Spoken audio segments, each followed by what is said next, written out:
Then came the cotton boom.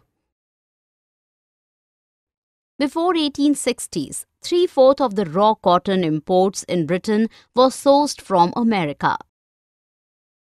The British manufacturers often worried about their excessive dependence on America. In 1857, the Cotton Supply Association was launched in Britain and the Manchester Cotton Company was set up in 1859 to encourage cotton production across the world.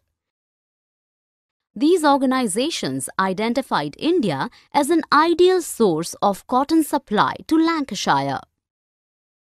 Apart from cheap labor, India had suitable soil and favorable climatic conditions for cotton cultivation.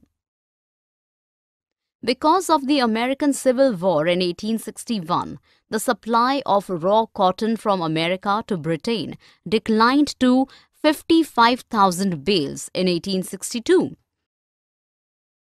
In 1861, the supply was 20 lakh bales. Cotton merchants in Bombay visited the cotton districts to encourage farmers to grow cotton.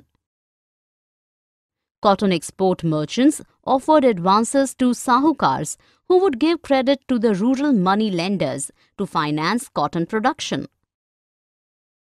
These developments had an impact on the peasants in the Deccan areas.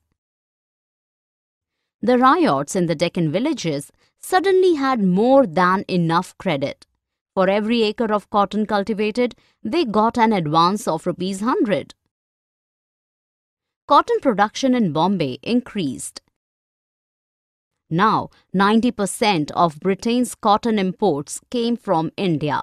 This caused a period of cotton boom. During boom time, Indian cotton merchants envisioned capturing the whole market, replacing America.